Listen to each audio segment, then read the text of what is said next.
Salam sejahtera dan salam sehat bagi seluruh jemaat Tuhan yang berbahagia.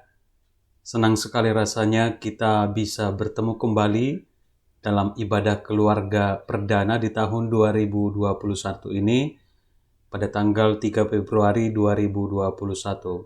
Semoga Bapak, Ibu, dan saudara-saudara sekalian selalu dalam lindungan Tuhan kita, Yesus Kristus.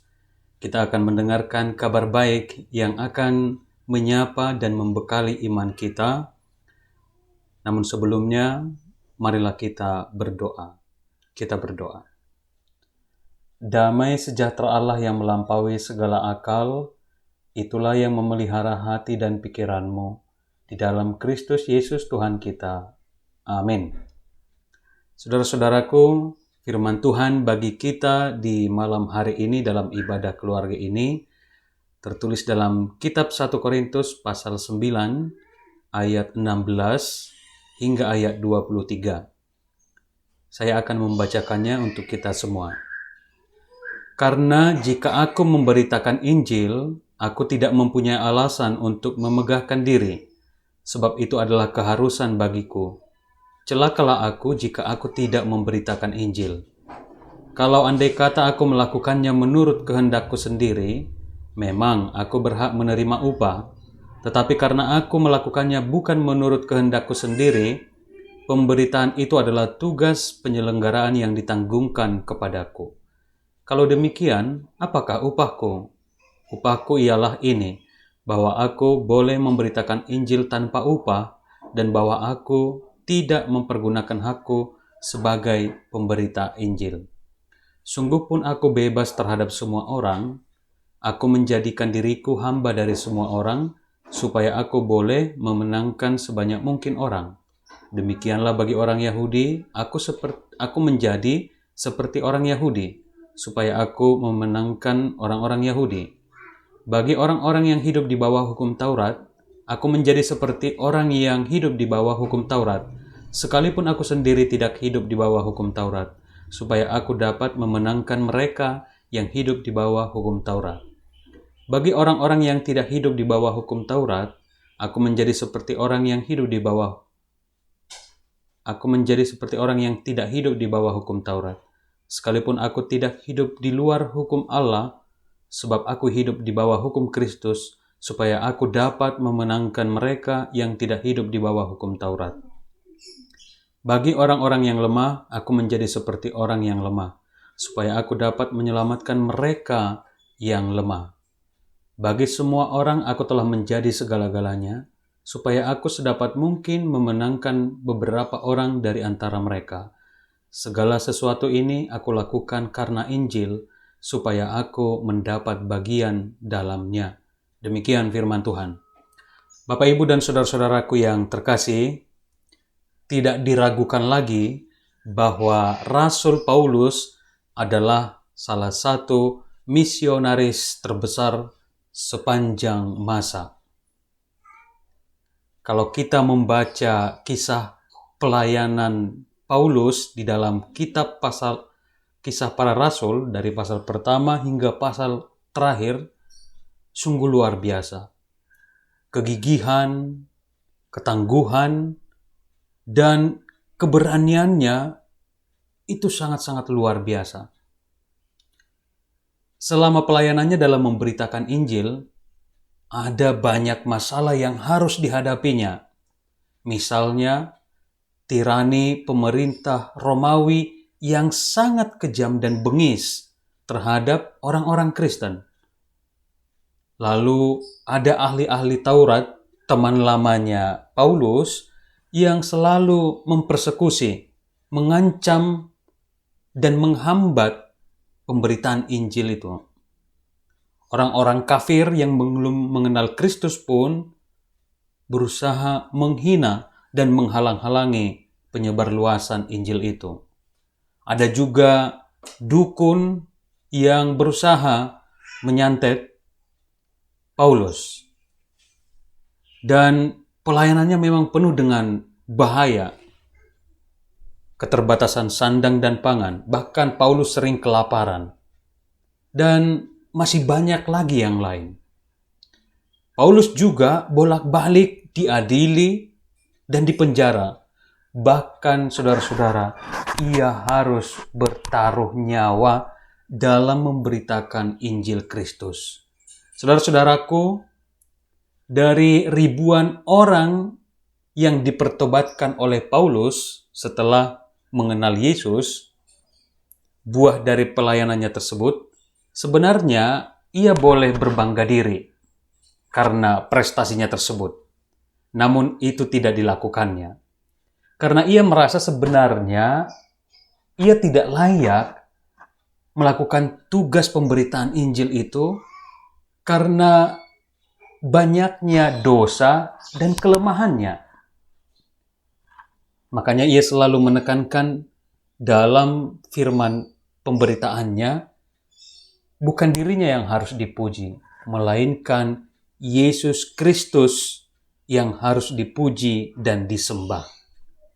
Itu sebabnya ia berkata di ayat 16 tadi, "Karena jika aku memberitakan Injil, aku tidak mempunyai alasan untuk memegahkan diri, sebab itu adalah keharusan bagiku. Celakalah aku jika aku tidak memberitakan Injil." Ia merasa tidak layak memegahkan, menyombongkan diri dengan segala prestasi pelayanannya, karena ia menganggap dirinya banyak kelemahan dan tidak akan pernah mampu melakukan tugas yang begitu berat tanpa kekuatan dan kuasa dari Allah. Di ayat 17 dikatakan, "Tetapi karena aku melakukannya bukan menurut kehendakku sendiri." Pemberitaan itu adalah tugas penyelenggaraan yang ditanggungkan kepadaku. Paulus bersyukur bahwa Allah masih melayakkan dia, memilih dia menjadi perpanjangan tangannya dalam memberitakan Injil Kristus. Bapak, Ibu, dan saudara-saudara, mengapa Paulus mampu melalui berbagai rintangan yang sangat berat selama pelayanannya? Dari kota ke kota, bahkan dari negara ke negara. Dengan segala keterbatasan alat transportasi pada saat itu. Belum lagi nyawanya terancam setiap saat.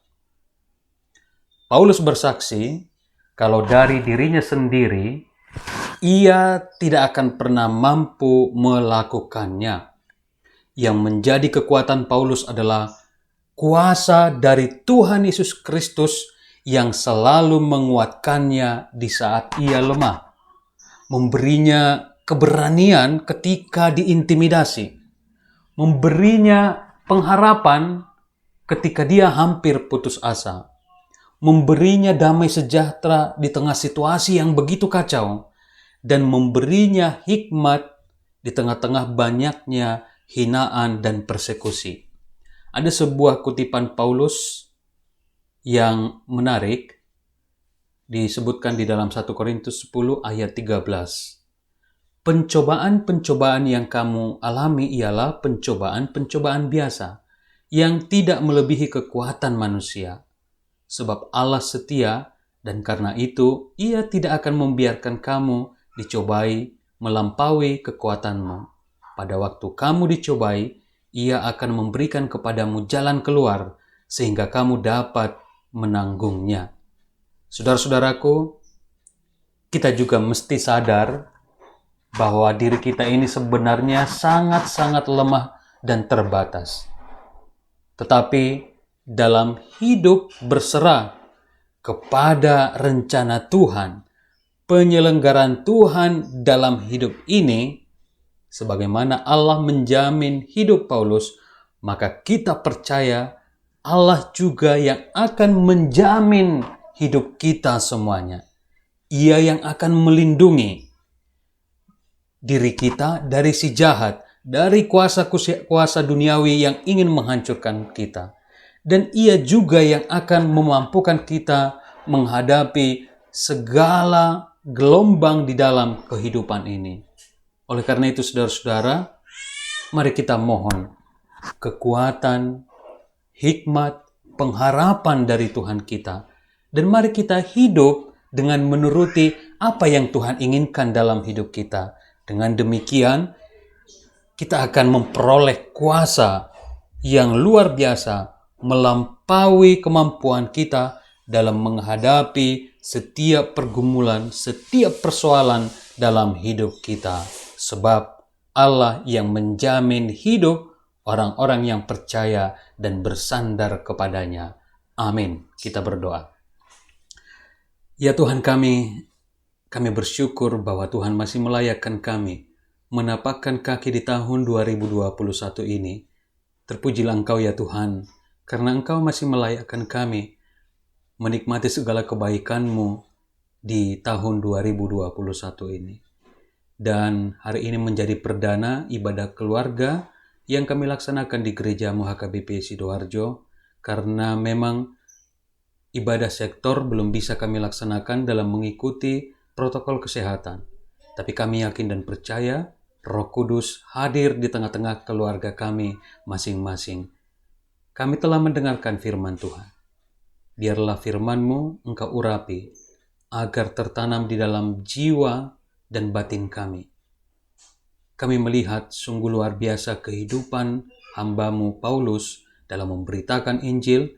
Ada banyak ancaman, tekanan, bahkan dia harus bertaruh nyawa ketika akan memberitakan firman Tuhan. Tapi karena dia bersandar kepadamu, maka Tuhan memberikan dia kuasa melampaui kekuatannya, sehingga dia mampu melalui berbagai kesulitan dan dia mampu menjalankan tugasnya dengan baik. Oleh karena itu ya Tuhan, ingatkan kami dalam hidup ini, setiap orang memiliki masalah dan pergumulan. Tidak ada yang terlalu berat, karena kami yakin dan percaya beban yang Tuhan taruh di pundak kami, itu semua karena Tuhan tahu kami mampu menghadapinya, kami mampu mengembannya. Biarlah kami hidup dalam pengharapan, dalam sukacita, dalam keyakinan bahwa Tuhan yang akan menjamin hidup kami, melindungi kami, menjagai kami, dan tidak membiarkan kami diombang-ambingkan oleh kekuatan si iblis. Bersama kamilah ya Tuhan dalam kehidupan kami, dalam persoalan kami, dalam setiap rencana kehidupan kami. Kami ingin hidup di dalam Tuhan dan Tuhan di dalam kami, sehingga kami bisa dimenangkan dan bisa melalui berbagai perkara dalam hidup ini. Kami yakin dan percaya atas pemeliharaan Tuhan bagi keluarga kami, bagi gereja-Mu, dan bagi bangsa dan negara kami ini. Di dalam nama Yesus Kristus, dengarkanlah doa kami ini. Amin.